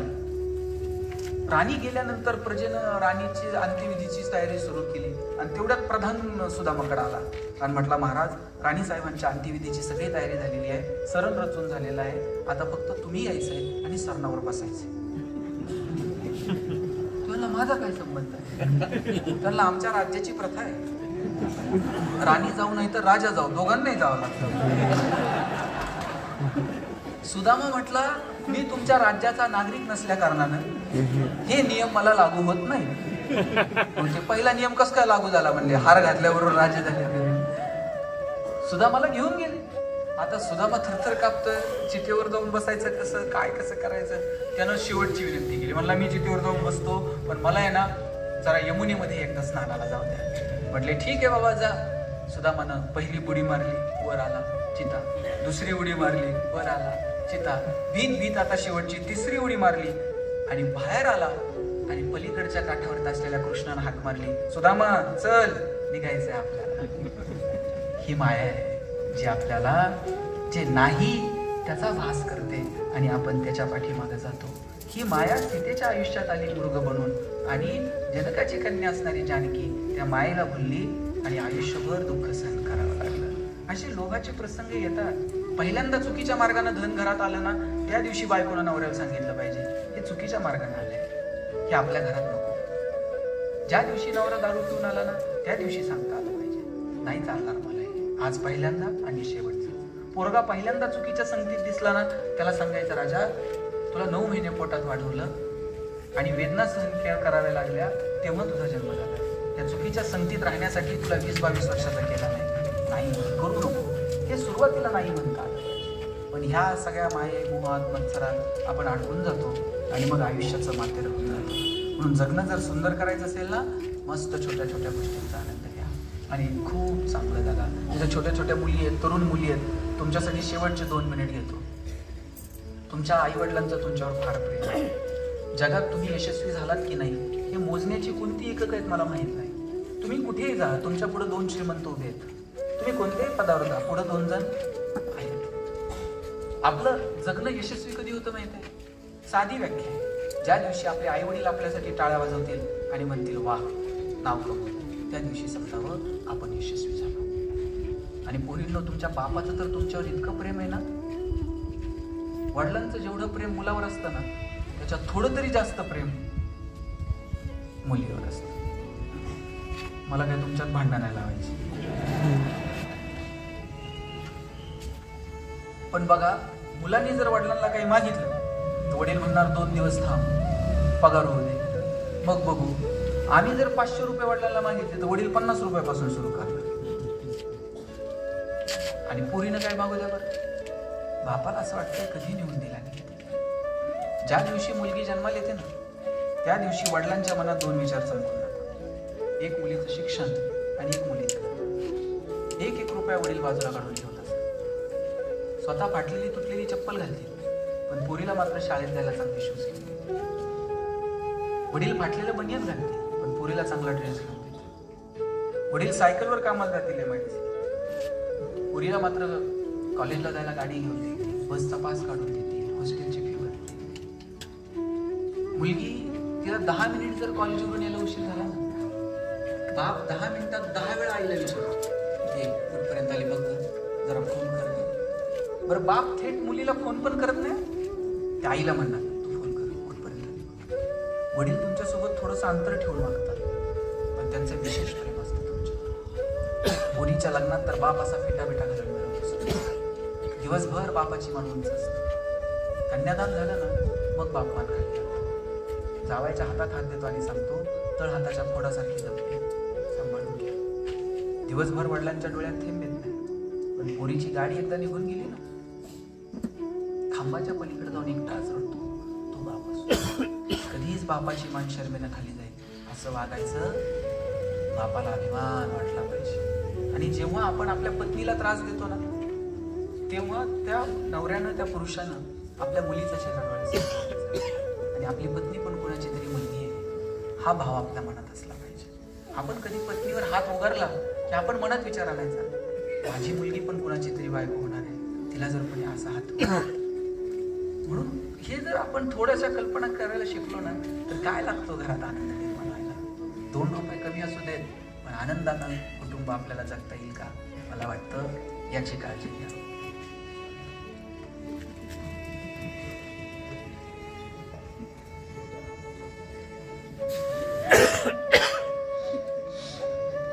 आणि हे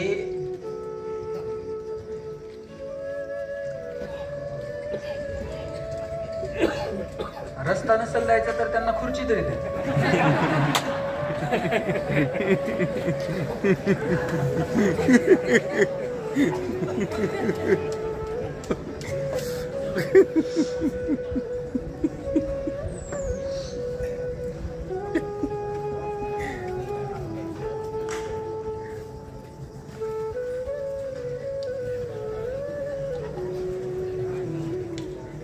त्यांची चूक नाही, त्यांचा रोजचा रस्ता असतो. ते आपल्यात नाही आले, आपण त्यांच्या रस्त्यात.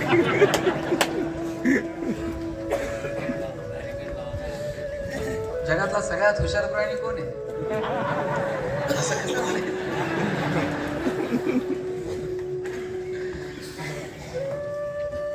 सांगत होतो की आयुष्यात जे क्षण वाट्याला आले ते फक्त आनंदाने जगा आणि हसत राहा.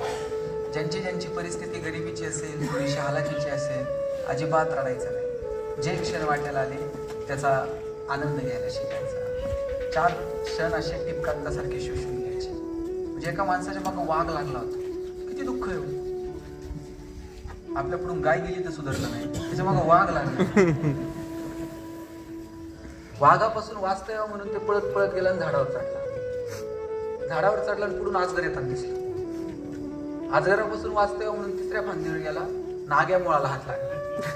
केवढी संकट आहेत. खालून वाघ वाट बघतो, एकीकडनं आजगर येतं, एकीकडनं माशा मागलं, तरी सुद्धा खांद्यावर पडलेला मधाचा थेंब त्यानं जिभेनं चाटून घेतला. मला वाटतं याला जगणं म्हणतात. दुःखाचे क्षण सगळ्यांच्या वाट्याला येतील, पण आनंदाचे क्षण जगतात. शब्दशः घेऊ नका, डोकवून देऊ नका, वाघ वाट बघतो त्याला मधाचं पडलंय. सांगायचं तात्पर्य इतकं आहे, संकट सगळ्यांच्या वाट्याला आहे, दुःख सगळ्यांच्या वाट्याला आहे, पण त्यातले आनंदाचे क्षण आपल्याला जगता आले पाहिजेत. आमचे वडील एक चॉकलेट आणायचे, माझ्या बहिणीच्या हातात द्यायचे, म्हणायचे गणेश आणि तू अर्धा अर्धा करू का. ताई चॉकलेटचे 2 भाग करायचे, एक मोठा आणि एक. ताई चॉकलेटचा भाग छोटा स्वतःला ठेवायची आणि मोठा मला द्यायची. चॉकलेट छोटं होतं, पण आभाळ एवढा संस्कार पडत. मोठ्या लोकांनी मोठ्या गोष्टी मोठ्या मनाला छोट्या लोकांना द्यायचे, आणि हे फक्त बहीण करू शकते. म्हणून बहिणीचं स्वागत करा, तिचा आदर करा, आपल्याही आणि इतरांच्याही. आपण आपल्या बहिणीचा जितका आदर करतो तितका सन्मान जर इतरांच्या बहिणीचा केला तर कोणत्या बहिणीसाठी मोर्चा काढायला लागणार नाहीत, कॅन्डल मार्च काढायला. आम्ही शिकायला जेव्हा पुण्यात गेलो, आमची आई नगरवरनं पुण्याला जेवणाचा डबा पाठवायची. तर 6च्या गाडीने दिला असेल. 6च्या गाडीला जर आईचा डबा तयार होता, आई 4 वाजता उठली असेल, पीठ मळलं असेल, भाकर थापली असेल, तिच्या हाताचा स्पर्श पिठाला झाला असेल. 2 वर्षात मी चतकोर सुद्धा भाकर कधी फेकून दिली नाही, कारण माझी आई पहाटे उठून माझ्यासाठी डबा तयार करून पाठवायची. आणि डबे फाडक्यात यायचे आणि फाडक्यांमध्ये चिठ्ठी असायची, पोरांनो डबे खा, फडके जपून ठेवा. फडके जपून ठेवायचे. शनिवारच्या गाडी मी फडके नगरला जायचे, सोमवारी परत त्या फडक्यांमध्ये डबे यायचे. पैसे नव्हते, आनंद मात्र भरभरून होता. आता तुम्ही पोरांचे डबे चेक करा, Maggi, noodles, Kurkure, pastries, biscuits, विकत आणलेले प्रोडक्ट पोरांच्या डब्यात असतात. आणि अजून जर परिस्थिती सुधारली ना, बायका 100ची नोट टाकून देणार डब्यात. तिकडच जाण काय खायचंय ते खा. इथपर्यंत येऊ देऊ नका. छोट्या छोट्या गोष्टींचा आनंद घ्या. छोट्या छोट्या गोष्टी मुलांना हेवा वाटला पाहिजे, मुलांच्या लक्षात राहिल्या पाहिजे. 4 आईच्या गोष्टी, वडिलांच्या गोष्टी, अशा आदर्श आपण आपल्या मुलाबाळांच्या मनामध्ये निर्माण करा. ज्या घरात आम्ही राहिलो ते घर पत्र्याचं होतं. पण आमचा पत्रा असा होता, वर हात केला का पत्र्याला हात लागायचा. आम्ही वडिलांना म्हणायचो, आईला म्हणायचो, आई सगळ्यांची घर स्लॅबची, आपलं एकटंच पत्र्याचं का. आई म्हणायची तुझे वडील शिक्षक आहेत म्हणून घर पत्र्याचं. म्हणलं शासनाचं जी आर आहे का, शिक्षकांनी स्लॅबची घरं बांधायची नाही. ती म्हणायची कारट्या नशिबवान आहेस, तू पत्र्याच्या घराच्या मला. मी म्हणायचो का. ती म्हणायची बघ, घर गरम व्हायला लागलं का तुला कळतं उन्हाळा सुरू झालाय, घर गळायला लागलं का तुला कळतं पावसाळा सुरू झाला. शेजारच्या स्लॅबच्या घरात उन्हाळा कळत नाही, पावसाळा कळत नाही. खास ऋतूंची ओळख व्हावी म्हणून भूगोल शिकवणाऱ्या तुझ्या बापानं पैसे नव्हते, आनंद मात्र भरपूर. तो आनंद आपल्या लेकरांना देता येईल का याची काळजी घ्या. आयुष्य परत मिळणार नाही. मी एक पुस्तक लिहिलं सुख नावाचं, त्याच्यावर एक पहिलं वाक्य लिहिलं होतं, no once more, no retake for any moment, so keep smiling. आयुष्याच्या चित्रपटाला रिटेक नाही, आयुष्याच्या गाण्याला वन्स मोर नाही. तुम्हाला वाटलं माझं भाषण पुढं ढकलावं, 11 वाजले, नाही ढकलता येत. घरी गेल्यावर वाटलं परत ऐकावं, परत नाही ऐकता येत. आयुष्याचा कोणताही क्षण पुढे ढकलता येत नाही आणि आयुष्याचा कोणताही क्षण रिव्हर्स करून बघता येत नाही. जे क्षण वाट्याला आले ते आनंदाने जगायचे आणि हसत राहायचं. बरं, माणसाला हसता येते, जनावरांना हसता येते ना. तुम्ही शिनकूर करायला गोठ्यात गेलाय आणि एखाद्या म्हशीनं छान स्माइल दिली, असं झालं. म्हैस म्हणते का प्लीज वेलकम इन गोठा. तुम्ही कधी गाढवाला हसताना बघितलंय? गाढवाला हसताना कोणी बघितलंय? ज्या दिवशी साहेब तुम्ही गाढवाला हसताना बघाल त्या दिवशी समजायचं गाढवाचा प्रवास मानवत्वाकडे सुरू झाला. आणि ज्या दिवशी माणूस हसायचं बंद करेल त्या दिवशी समजायचं माणसाचा प्रवास तुमचं तुम्ही ठरवा काय. आपण मला या ठिकाणी बोलवलं त्याबद्दल तुमच्या सगळ्यांचे मनापासून आभार मानतो. सगळ्यांना शुभेच्छा देतो. No reject for any moment. So please, dear friends, keep smiling. Thanks a lot.